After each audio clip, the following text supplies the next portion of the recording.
Welcome back. This is week 9, lecture part 2, the lecture being the medieval Renaissance. And I left off dealing with the new monasticism. I said I would take a break and then come back. So I'm back now to do the next 2 slides.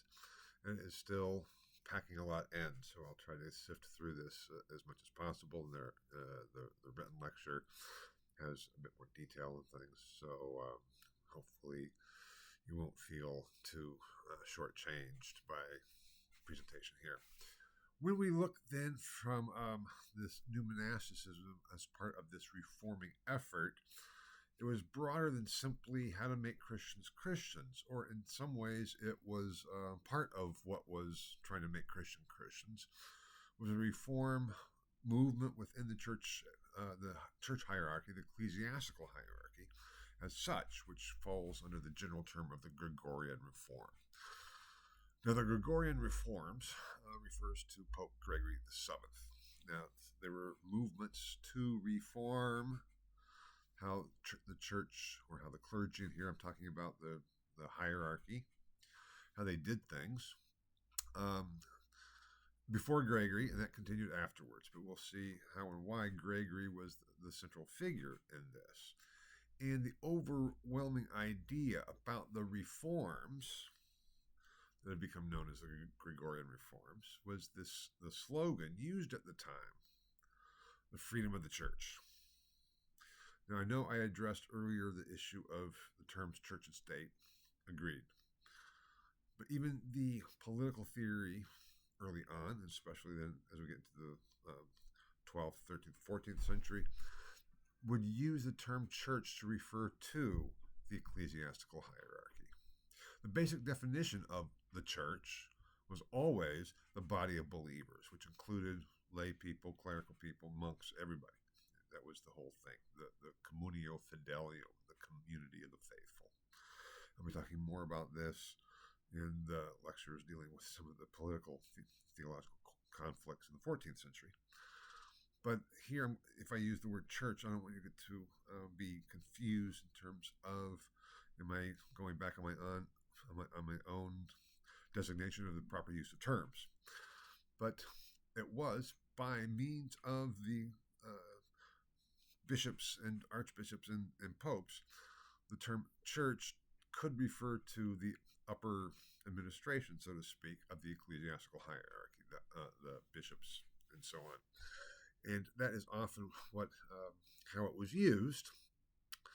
And it was especially the relationship between the church as the popes, the archbishops, the bishops, and its relationship to the laity, the emperor, kings, princes, dukes, etc., and the conflicts over that, which is, as I tried to present it in the previous lectures on the basic structures of Christendom, I think it was, on the power and the holy, an issue between the lay power and clerical power, or ecclesiastical power. And that was really what was at stake. And there was certainly conflicts throughout the Middle Ages over the relative relationship between ecclesiastical power and lay power, or quote-unquote state power. But everyone at the time would have understood that they were one and the same thing, because the communio fidelium, the community of the faithful, once Europe became Christian, was all of Europe. It was all of Christendom, was the communio fidelium.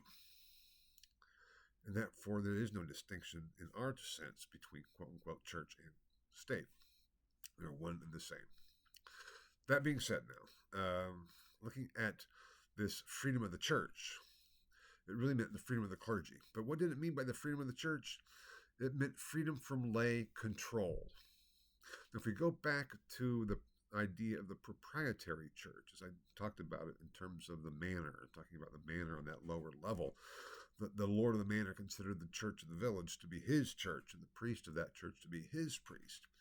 So then too did princes and kings and the emperor even consider their clergymen to be their priests, and they considered their churches to be their churches. And I think I brought up that idea of the responsibility they felt as rulers placed there by God to provide for the spiritual and as well as material well-being of their subjects.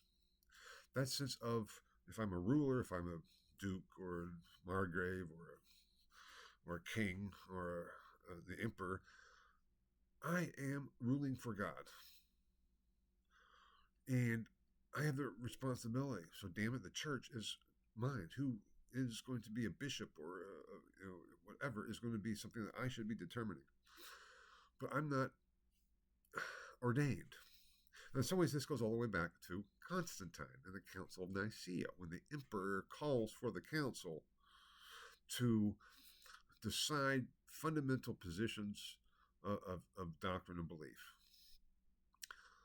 That was not called by the Pope. That was not called by bishops. That was called by the emperor, who was overseeing it and presiding over it, essentially, and giving it force.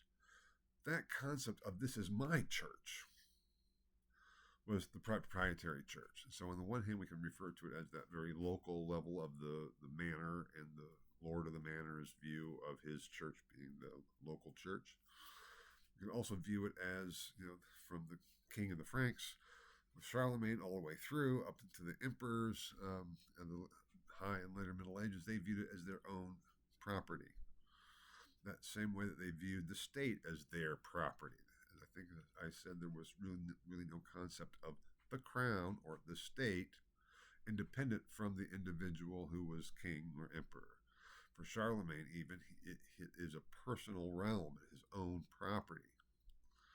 And the church was part of that. So the whole slogan of the freedom of the church was to free the ecclesiastical offices and regions of jurisdiction from lay control, so that the local political ruler could no longer tell the spiritual ruler, the ecclesiastical ruler, what to do or how to do it. That was a major thrust, and it caused conflicts. And one of the issues that was very much prevalent from the ecclesiastical side was that this proprietary church concept, whether it was called that or not, but the concept led to a sin, naming simony. Now, I have it there on this slide, the banning of simony, and misspelled banning. There should be two ends there. But simony is a sin from the Bible, from and it refers to Simon Magus, and it means the buying and selling of church offices. So it goes way back that simony was a sin. You don't auction off church offices. There's a fine line between bribery and outright selling, and then how a bishop should be chosen, or a priest. To understand what we're getting at here is, let's say I'm the lord of a manor, and a priest of my church, my parish church, dies, and I have to find a replacement. So I go call the villagers together and say, okay, who can say mass? And who can say Latin well enough, read Latin well enough to say mass? And let's say I have three different people. So I say, okay, you three come over here. Now I need to choose a priest between one of you. Who wants to be priest? And they'll say, oh, we all do. Okay, so now if all three think, gosh, it'd be nice to be a priest instead of having to work the way I work, they may say, okay, Lord, I'll tell you what, pull them by the wayside. If you select me, I'll give you a cut. Or I've managed to save up some money, I'll give you a cut. That's bribery. Bribery then would translate in some ways into outright who can offer me the most for appointing them to a bishopric. That was what simony was about. It was the so-called the buying and selling of church offices. As we'll see throughout, in some ways, even though this was condemned and banned during the Gregorian reforms, as I'll talk about, it remained to be a problem, especially for Pope, because running for Pope was a very financially expensive enterprise. It cost a lot to run for Pope. It cost a lot to run for Emperor. Even if not outright buying and selling, but certainly bribes and financing thereof and everything else. And so it got to be a huge mess. But on the more mundane level, an ordinary level of appointment of bishops especially, How would that to be done? How was that to be done? There, as I said before, there was no institutionalized education for priests. In education, even at the monastic schools, which I think I mentioned, from the time of Charlemagne and the palace school at Charlemagne, there began to be some form of education where if you were a nobleman, you could send your children, or at least your sons, to the monastery to learn at least how to read and write Latin. But there was no formal requirement to become a priest, aside from being able to say the Mass. I think I mentioned before, and we'll see this again in the 14th century, the low level of understanding, and therefore of education, of the common parish clergy. But we'll get there when we get there, because it's too fun of a story to tell. But it reflects kind of back on this period as well. So the issue was, okay, if we're not going to use bribery and politics to select who's going to be a bishop, how do we do it? And Pope Gregory's position was that I, as Pope, should appoint bishops. The kings and emperors are like, no, we've always appointed our own bishops. They're important. Bishops are administrators, they are landholders, and they need to be loyal to us. The Pope's argument was, fine, no, you're wrong, because they are first and foremost part of this ecclesiastical hierarchy, and therefore they're my priests and my bishops. You can see what is happening here is, in some ways, the beginning of the clearing and making more clear this distinction between the lay hierarchy and the ecclesiastical hierarchy, whereas there was fusion between the two. And that fusion and unclarity remained in terms of the territorial practice of bishops and responsibilities of bishops. They were legal judges, basically, in terms of the bishop's court, the ecclesiastical courts, and we'll see that as being important later on too, as well as administrators and landholders under the king. So it is an attempt to say, okay, we need to try to disengage the secular or the lay components from the spiritual components. That was what was going on. And it all came to a head, even though it was the calls for this was before Gregory started putting his foot down, so to speak. But came to a head with what became known as the investiture controversy. Let's just check on this. I have this down after going through these three things. Freedom of the church. Yeah, I'll go back and I'll get to the investiture controversy, because this was Gregory. Some of his other things was to condemn and ban simony. So, okay, there's no longer, that's going to be a sin and punishable by excommunication. And the other thing of clerical celibacy, because that's the other thing that Gregory did in terms of demarcating the lay people from the ecclesiastical hierarchy. Gregory the Seventh, and this is in the later 11th century. I forget exactly when he becomes Pope in the 1070s at some point. Proclaims the necessity for clerical celibacy throughout the ecclesiastical hierarchy. Now, it had been tradition that popes and archbishops, anyway, and probably most bishops, were celibate. And as a footnote, if you don't know what being celibate means, please just send me an email and I can explain it to you, but I'm not going to take that time here. That doesn't mean that they were in any way, shape, or form. And even with Gregory's proclamation of clerical celibacy, it doesn't mean that all of a sudden became celibate in any way, shape, or form. But the problem was that he said that this will demarcate clearly the clergy, or those people who have been ordained, from the laity, those people who have not, and that power that the clergy has. So the clergy, down to your local parish priest, now have to be celibate.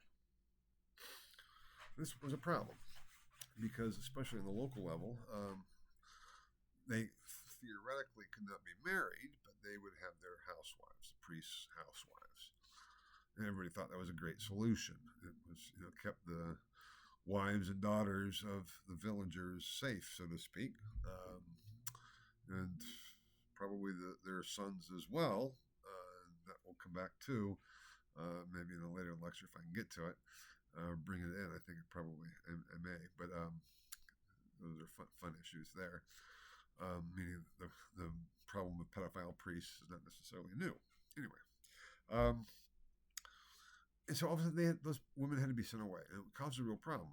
There's a scholar, was a scholar in Bloomington, and I'm not sure where she is right now. I think she went to, I think she may have gone to Vanderbilt. I'm not sure. Diane Elliott, who has a fantastic article on the priests' wives and what happened to these women after Gregory's reforms and proclamation of clerical celibacy throughout the hierarchy. A lot of them just became prostitutes, which was unfortunate. Some of them went to the nuns, became monasteries and became nuns, but that's an issue. So this was not necessarily a positive for the local communities, but it did try to establish we, as part of the clergy, are distinct and different from you laity who are involved with the body, with the temporal world. We are involved with the spiritual. Now, I think I brought up the issue of sin and the issue of in causa peccati. In the case of sin, which is a spiritual issue, the popes and bishops were involved because that was seen as that's what we're in control of. You lay leaders from the emperor on down, you're in control of the physical temporal sword, as it was called. We are in charge of the spiritual sword. We don't interfere, and you don't interfere. But in cases of sin, we can, because sin is a spiritual issue. That is where the lines continued to blur, and that was the basis for Gregory to exert his authority over the Emperor Henry IV. And so these kind of areas, these three areas here, I have, freedom of the church, the banning of simony, the clerical celibacy, and the asserting ecclesiastical authority over lay authority, was what was behind and led to the investiture controversy. Investiture is a term that we still have. I mean, you may be thinking that's of investing. Well, yeah, investing in stocks and bonds, investing in this and that. But you can be invested in office, which literally means given the authority to exercise your office and the power to exercise your office. Technically, it's from vestments. Vestments are clothing, so it's really clothing you in the authority to perform your office. When you invest in a company, you are clothing them with the responsibility and authority to manage your money, which is also the trust issue. But that is what we're getting at here, is this was about appointing bishops. Local priests were not that big of an issue. Theory, they were part of this as well, but in terms of actual politics, it's the bishops and archbishops. Because Emperor Henry IV was an emperor of the empire, Holy Roman Emperor. He was accustomed to appointing his own bishops, and there was this a problem in Milan, which was technically under Henry's authority. When the bishop of Milan died and Henry appointed another one, and Gregory took this opportunity to say, no, you cannot do that. I will not invest your candidate with the bishopric of Milan. Nor will I sanction it. Nor will I will, to show that is what I mean, how serious I am about it. Henry, if you go ahead and do this, you will be excommunicated. And Henry was like, what? What are you talking about? Screw off. I'm the emperor. Of course I'm going to do it. And he does, and Gregory excommunicates Henry IV. Gregory VII, Henry IV. And by and large, Henry could not care less if he was excommunicated. That's not to say that he didn't believe in the power of the sacraments, or that he did not believe Christianity. He believed all those things. What he didn't believe was that this particular Pope, Gregory VII, had the power to effect a legitimate excommunication. That's the issue. And there got to be very kind of nasty letters going back and forth between them. Pope Gregory would write to Henry and say, Henry, Duke of Bavaria. No, it wasn't Bavaria. It was, I forget what he was before he became emperor. Anyway, I should know that. Anyway, who's pretending to be emperor. And Henry would write to Gregory the Seventh to say, dear, Hildebrand, who was Gregory's name before, Cardinal Hildebrand, before he became Pope Gregory the Seventh, who's pretending to be Pope. Very nasty back and forth. The problem Henry faced, though, was that, I think I brought this up before, is when you, if you're a Christian ruler and you were under the ban, you were excommunicated, your entire territory was. And technically, you were no longer emperor. So a couple things happened there. Number one, Gregory said, okay, I excommunicate you, which is the same as deposition. I'm deposing you. Because as a heretic, as standing outside the church, you cannot, by definition, be a Christian emperor, the emperor of Christendom. And so Gregory said, I'm going to talk to some other German princes to see if they want to be appointed emperor by me. If you're one of the other German princes, you're like, absolutely, that could be a good way of going about it. So it sowed division within the empire, because we have to keep in mind the emperor was an elected official, an elected office, and it was a federation of the major German princes. And some of the German princes would go along with and follow the Pope against Henry because they didn't really like Henry's position, even though they had to follow him because he is the emperor. And so it got to be this real tension. And with the, I'm not going to say revolt, but with this division led by Gregory, Henry realized, my only way out of this is to make up with Gregory. So Henry, it's one of the most dramatic scenes of the Middle Ages. Henry decides that he will, kind of swallow his pride, at least momentarily, and go and apologize to Gregory and make up with him. And he tried to show how sincere he was by doing so as a pilgrim, a penitent. So he goes to Italy to visit Gregory. And Gregory was spending the time in Canossa, in northern Italy, I think it was. And at the time, and this is in the winter, and Henry shows up. And he shows up wearing sackcloth, or basically, the signs of a penitent and a pauper. And he's like knocking on the door of the Pope's residence in Canossa. Now, did he wear that the whole way? Probably not. He probably just, was performing and acting as emperor until he got near to Canossa. And he said, okay, now it's time to get my, penitent's robes on. And so, and we know a lot about this, but I'm paraphrasing. I hope you know. And I'm kind of reimagining a lot of this, I hope you know. But the basic storyline that I'm telling you is verifiable with documents that we have. Gregory was kind of like, someone tells him, one of the servants comes up and says, Your Holiness, there's someone knocking at the door. I think it might be the emperor. So Gregory goes, okay, let's see. Well, I think it might be. I'll just leave him out there. 3 days, Henry stood in the snow, barefoot, wearing sackcloth, petitioning to be admitted to see Pope Gregory. After the third day, Gregory finally admitted him and allowed him to come in. Henry confesses, apologizes. Gregory then reinstates him as Christian emperor and calls off the other princes he was supporting against Henry.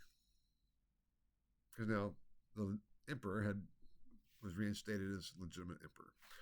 So Henry won that round, went back and put his house in order politically, suppressed the opposition, made sure he was politically savvy enough to withhold his own realm, his own own empire himself and continued doing what he had always done. Gregory realized that and then excommunicated him again. And this time, Henry had already set things up so that he was guarded against another division by something like this. And he just said, to you, Gregory, screw off.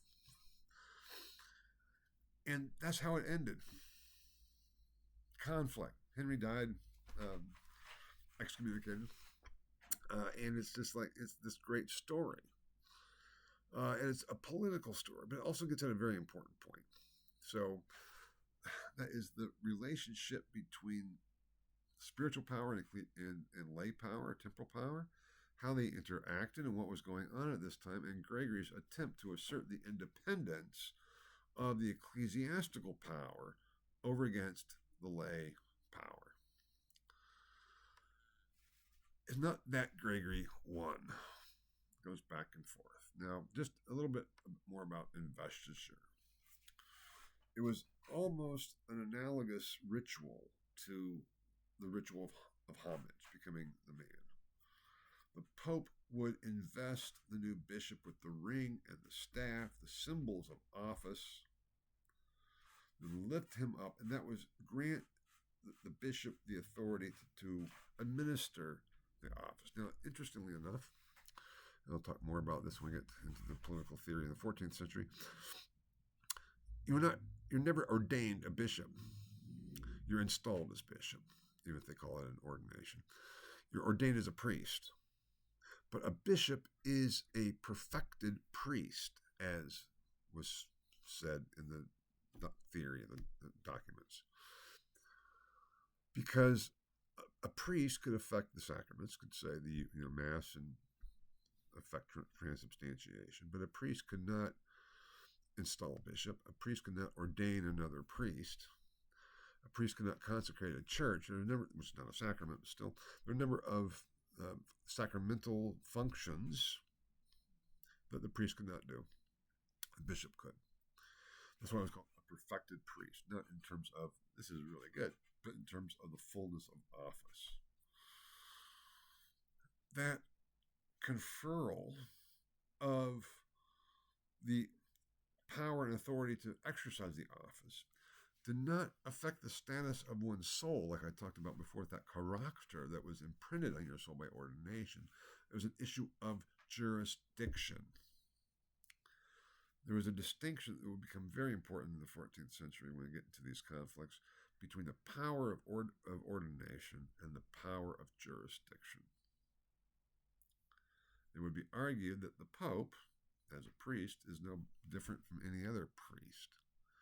But it's an issue of what makes the Pope, jurisdiction. What makes a bishop, jurisdiction.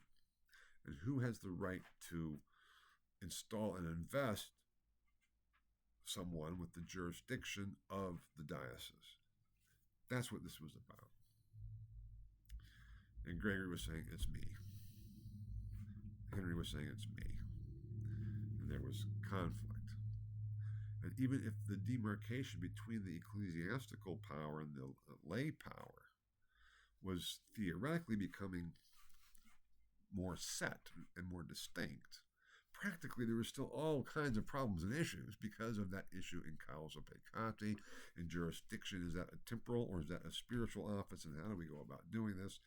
I don't have it there how it all ends, but it was never really settled except by Henry's and Gregory's successors, Henry V and Celestine II, I think it is,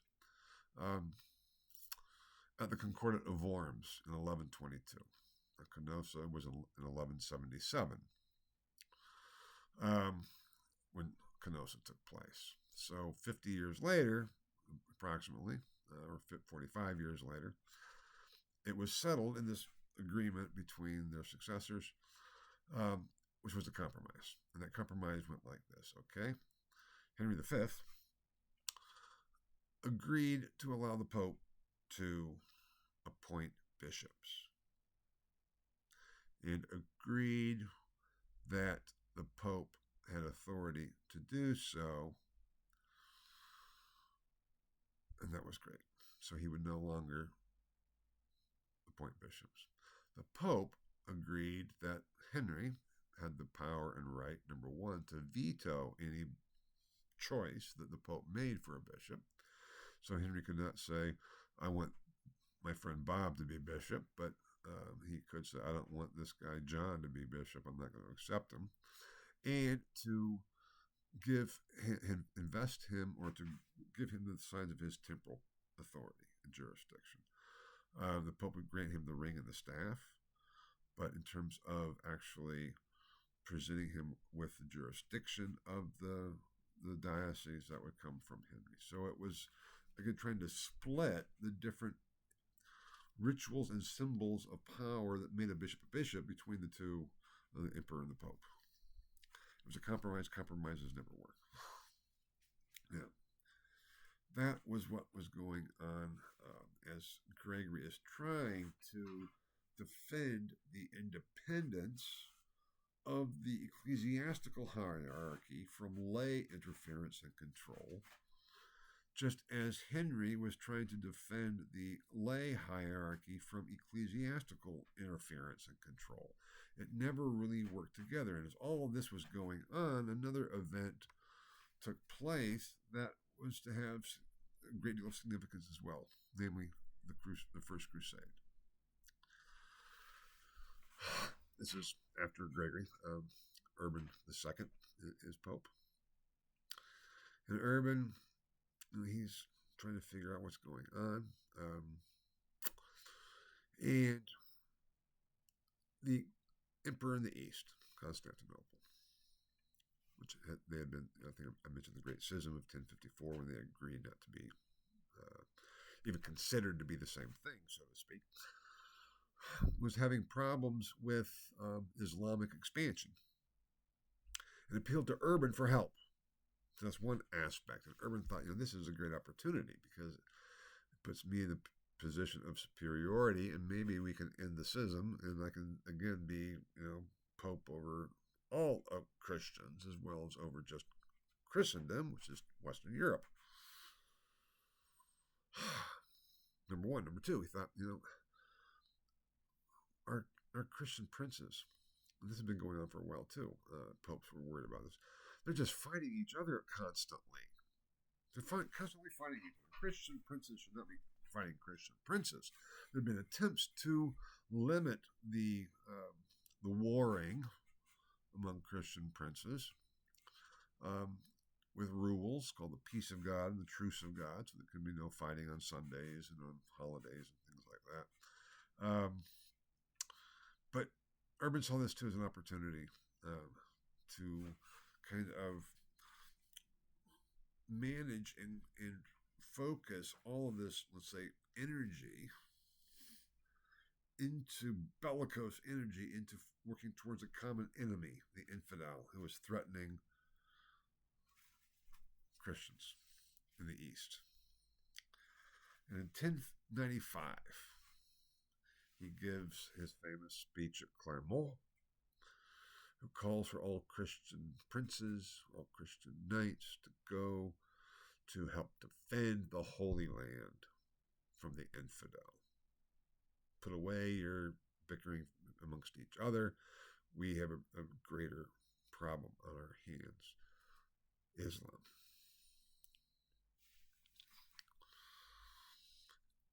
It was incumbent upon every Christian prince to go on crusade. Now, Urban did not himself call it a crusade, technically, but in essence he did.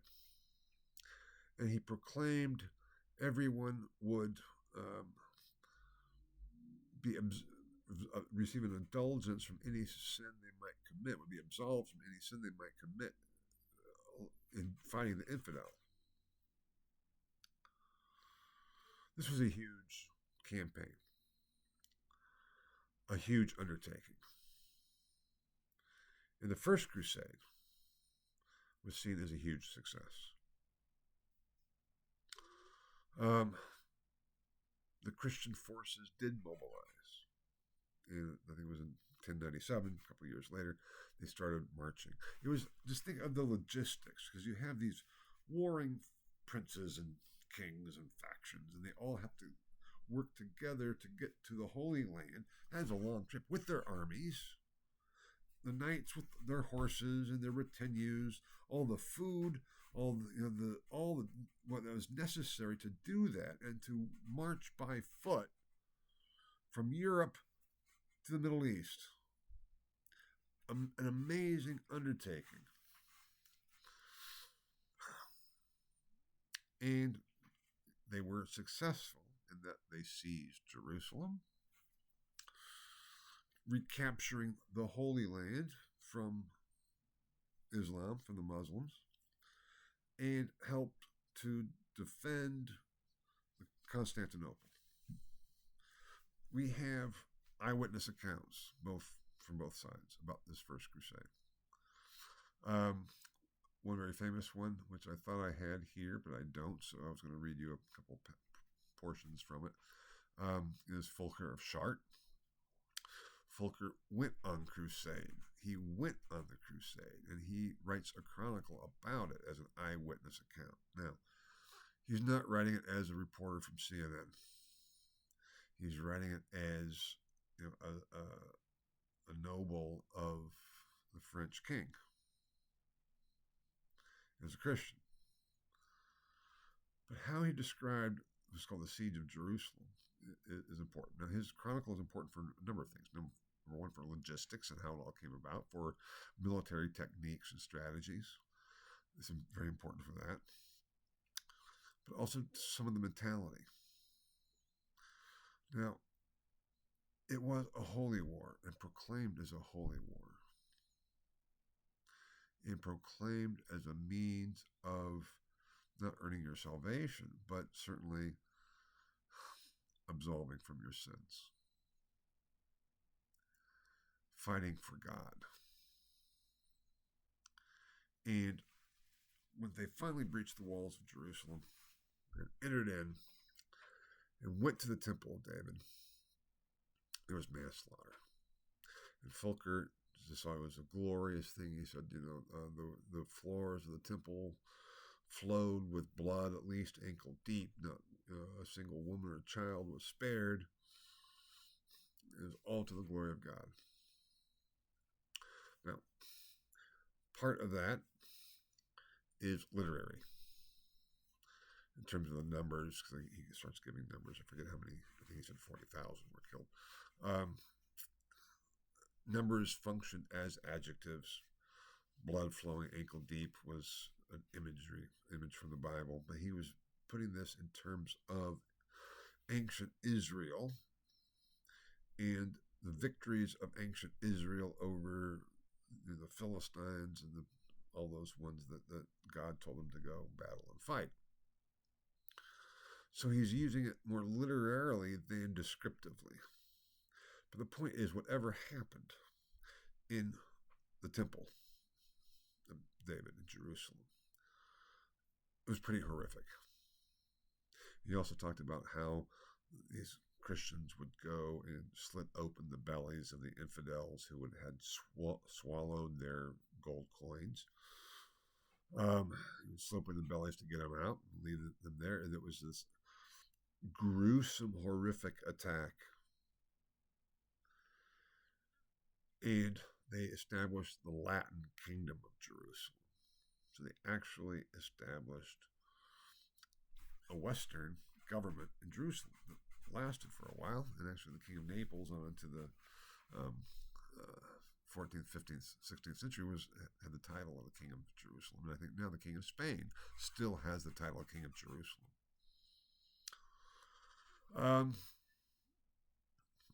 They're called the Crusader states. None of the later crusades were as successful, but we start having the military orders, the crusading orders, the Knights Templar, as a major one. But it was problematic. There were a series of crusades. I forget how many, and all also depends on how you number them. And this is also where the theory of indulgences emerged, because after the first one, which was very successful, princes became less and less interested in actually going on crusades. So they said, do I really have to go? And the Pope sort of said, well, I will grant you an indulgence from your obligation to go if you will provide the funds for someone to go in your place. Now that indulgence, that means just I will relieve you of your obligation if you perform and pay for this.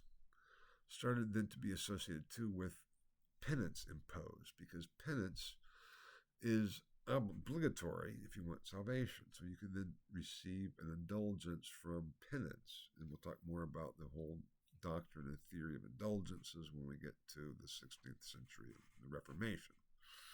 But this is where it all started with the Crusades. Another impact of the Crusades was it was really the time when Europe began to look outward.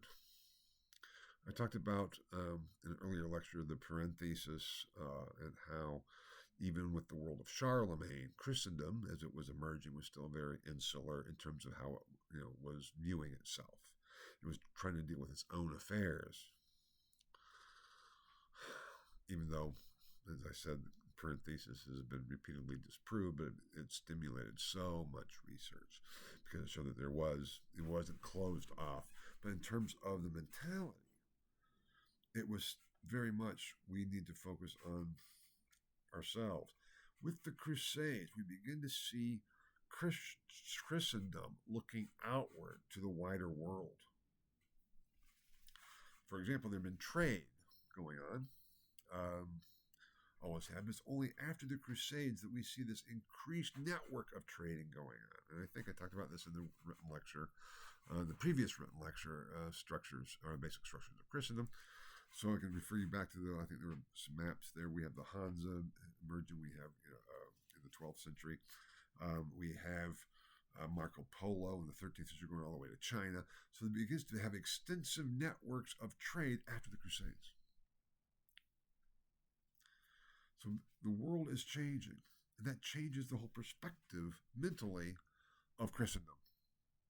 And that led to changes, too, intellectual changes, that more traditionally had been the focus of what has been termed the medieval Renaissance, the Renaissance of the 12th century, which then brings me to the intellectual Renaissance. And here I'll try to get through this more quickly than I would like, just because it's such an important part that I can see the time is slipping by pretty quickly. I have up here the first medieval science, and then schools and scholars, and the recovery of Aristotle, which is these are all somewhat related. It is difficult because, as I think I've said before, talking about the term the Middle Ages, it's gotten such a bad name by later people who were looking down on it afterwards. And I can go off on this a lot because it makes me irritated and upset. It was a vibrant age, and it was an age of reason and of science. No, it wasn't the age of reason. That's the Enlightenment. The scientific revolution was the 17th century. It's like, well, yeah, that's what scholars have designated it as. But a lot of the mental, intellectual perspectives were developed in the 12th century. We cannot think of the possibility of the scientific revolution, the so-called scientific revolution, if we don't understand something about medieval science. Now, there was a shift to focusing on natural causation. I have it up there, nature and natural causation in the 12th century.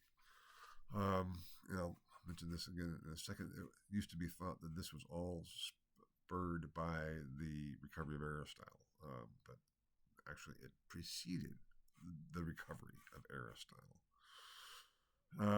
And this is basically a generally accepted thesis now. It was first put forward by actually one of my undergraduate professors whom I studied with in the history of science and medieval intellectual history, Richard Dales. I'm just going to read one example of this in terms of the mentality. And this is from Dales put together a reader called The Scientific Achievement of the Middle Ages, but there's been a lot done on medieval science. And this is a dialogue between Abelard of Bath, who is a scholar, and his nephew. It's called Natural Questions, which is taking off on Seneca's treatise with the term natural question. So we see here too this appeal to classical models and ideals. And he's talking about the four elements that were seen at the time: earth, water, air, and fire. And on the written lecture, I give a table. I kind of go through that, and that's kind of helpful. These are not actual pieces of dirt and water and air. These are abstract elements. And it was an issue of everything is a composite.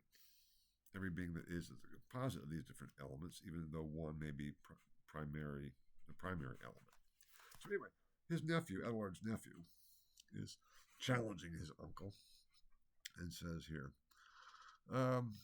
for if, as you say, all four elements are present in each composite body, and that they can thus furnish nourishment to other composites, then the air which we see would suffice to furnish the same nourishment to plants as does earth. And therefore they would receive nourishment from it, and after they were pulled out of the earth. But because air cannot furnish this to them, despite the fact that they desire air, your whole explanation is destroyed, and the accomplishment of all things must rather be ascribed to God. And this is looking at divine causation and natural causation. And until the 12th century, until this shift to focus on natural causation, it's not that the concept of natural causation wasn't there, it was, but there was more of an emphasis on divine causation. Yeah, and then finding out how that worked. This is what Adelard replied. I take nothing away from God, for whatever exists is from him and because of him. But the natural order does not exist confusedly and without rational arrangement, and human reason should be listened to concerning those things it treats of. But when it completely fails, when reason completely fails, then the matter should be referred to God. Therefore, since we have not yet completely lost the use of our minds, let us return to reason. What he was saying there was that, yes, God created everything. But there's also, it's a distinction that would be very important later on for Thomas Aquinas and others, between primary causation and secondary causation. That God was the cause of everything, but part of that was the creation of secondary causes, and that natural causation is a secondary cause. So it makes no sense to understand, why does, this, if I drop this pen, why does it fall? Oh, because God wills it. Well, on the primary causal level, yes, that's true, but that doesn't help us understand what's going on, because there's all sorts of secondary causations that goes on there, and we can use our reason to understand all of that. That was this 12th century approach. In terms of the universe, there was the same approach. We need to observe the universe and to account for what we see. It's called a phrase called to preserve the phenomena. And it was an issue of trying to theorize about what do we see. And in some ways, I'd say that is exactly the same approach that science takes to today. We observe and try to account for what we observe. That was what led to Copernicus, because he's observing the heavens, and he's like, I can actually theorize and come up with a different theory to explain what we observe than the Ptolemaic theory, which was the primary Greek theory that was there throughout the Middle Ages in terms of planetary motions, with the Earth being at the center of the universe and the 9 spheres. They say it was crazy. Aristarchus of Samos, Greek astronomer, natural philosopher, 235 BCE, also posited a heliocentric universe. And the Greek natural philosophers said, you're crazy. Because if that were true, that realm of outermost stars, there were 9 spheres, or realms, they were called. And the 8th was the fixed stars. And then there was the realm of outermost stars, or the constellations. They would chart and trace. If that were if they put the sun at the center rather than the Earth, in terms of the solar system, that's all they knew. That realm of outermost stars were to be so far away. We can see the stars. We know it's not that far away. We can see the stars. We can chart the movements of the constellations. Things only really changed with Galileo, and that's we'll get to later maybe. But the whole point is that there's in numerous different areas the achievement, to borrow Dale's title, the scientific achievement in the Middle Ages was huge. It was foundational. And that was a development of this new mentality and outlook that was beginning to come about in the course of the 11th century on into the 12th. And I can say a lot more about that, but I know my time is running very short, so I'm going to leave it there. Talk briefly about some of these other aspects, and for more detail, refer you to the written lecture or email me and we could talk more about it. But I don't want to have to do another part 3 and already go way over time, which I already am, I know, for this week. But we find a development of schools and a development of scholars. And this is really during the 12th century we have the emergence of the scholar as almost a profession. There were centers there. There was a school developed around Chartres, and one of the key figures there was Bernard Sylvestris, who wrote this fantastic poem called the Cosmographia, in classical models, talking about it, and it was dedicated and sent to the Pope. It doesn't talk about God. It talks about Endeliki and Nous and all these Greek concepts that led to the creation of human beings.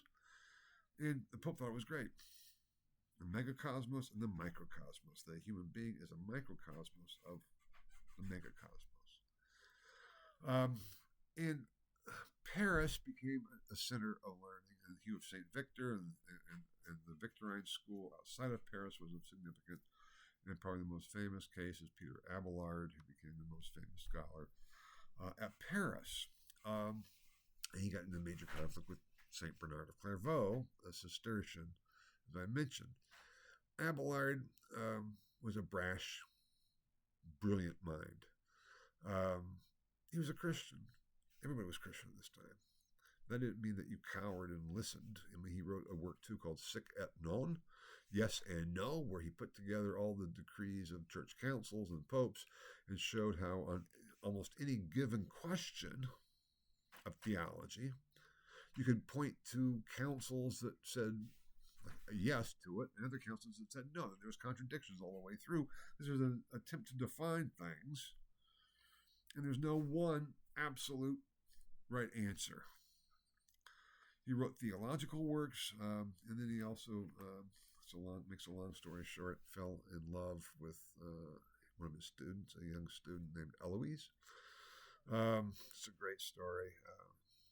A canon of the Cathedral of Paris, Fulbert, hired Abelard to teach his niece. And Eloise was a brilliant young girl.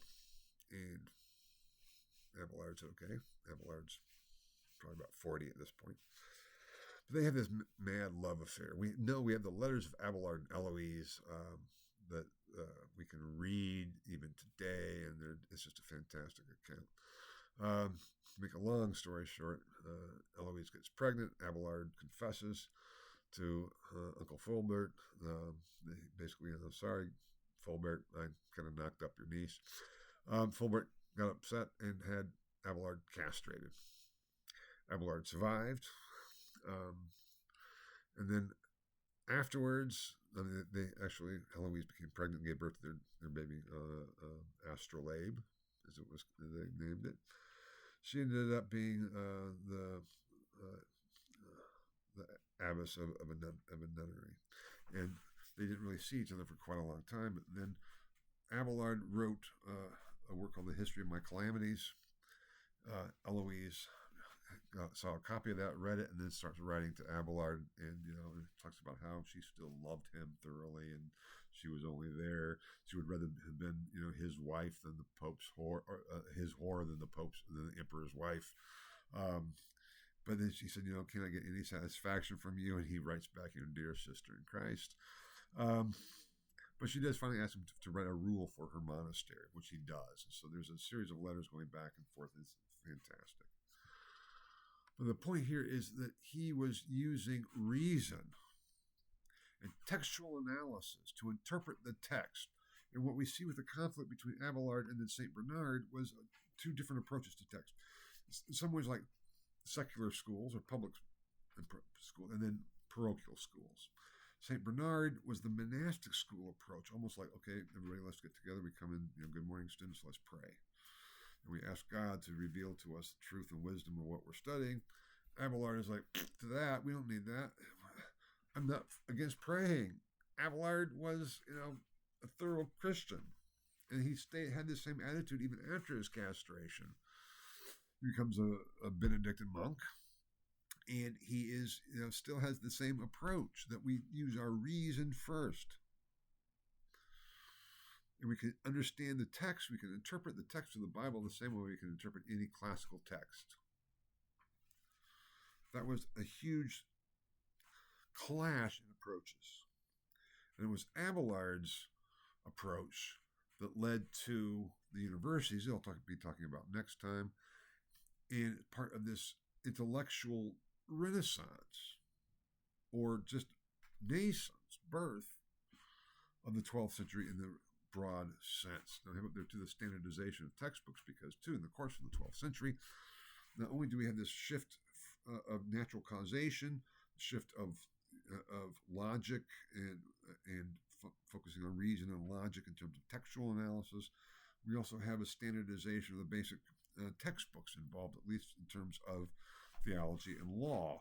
And I have up there just three of the basics. We have Peter Lombard's Sentences, which became the theology textbook for theology that every master of theology had to write a commentary on and listen to lectures on until on into the 16th century. We have the Glossa Ordinaria, which was a standard explanation of the biblical texts. Glosses explain there's different kinds of glosses. But it became a standard work. So everybody, if you're reading the Bible, you would read the Bible with all the glosses all around it, explaining what it all meant.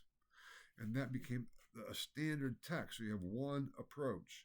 Then you have Gratian's Decretum, which it became the standard textbook of law for Christendom. And just think what that would mean. If we had a single textbook of Western civilization for everyone in the country, there could be differences of who was teaching it, but there would be a commonality. There was emerging a common Christian Latin intellectual culture that had been developing since Charlemagne and that was emerging full-fledged in the course of the 12th century. That is what was so important about this, because it was that intellectual, common, classical Latin culture that provided the harmony and the unity of Christendom. Yeah. I will leave recovery of Aristotle for the next lecture with the flowering, but what I mean by that is that it was this new attitude that led to the desire we need to read Aristotle. We need to read Aristotle because so much of it, except for his basic logical works, are not available. And that led to this immense attempt to translate Aristotle for the West, for the Latin West. And there were two major modes of transmission translations. One was directly from Greek to Latin. The other was from Arabic to Latin, because I think, as I said, in the East, Aristotle never been lost. And when the East becomes Islamic, we have these great 9th and 10th century Islamic scholars who are commenting on Aristotle, and they become known, one of the Avicenna becomes known as the commentator. Aristotle becomes known as the philosopher, and we have the philosopher and the commentator as Avicenna, and there's a number of other Arabic scholars, Aristotelian scholars, who are received together with Aristotle. And there's a new interest in learning Arabic, and Abelard of Bath, who I mentioned, learned Arabic so he could translate Aristotle. This was also a major development But it's not that all of a sudden, Aristotle is reintroduced and Islamic scholars are imposed upon the West, and the West then changes their views of things. It's the other way around. The mentality of the West is transformed to seek that out. And that ended up leading to the establishment of the universities, which I'll be talking about next time. I will leave it at here for now. My apologies for the length of this, both for part 1 and for part 2. We'll see how we go. But this is the only lecture for this week. But it's so important. And I've just kind of scratched the surface of most of this. So if you have questions, just let me know. And I hope you had a good fall break, and we'll get you ready for the second midterm after next week's lecture, and we'll go from there. Thank you so much. Bye-bye.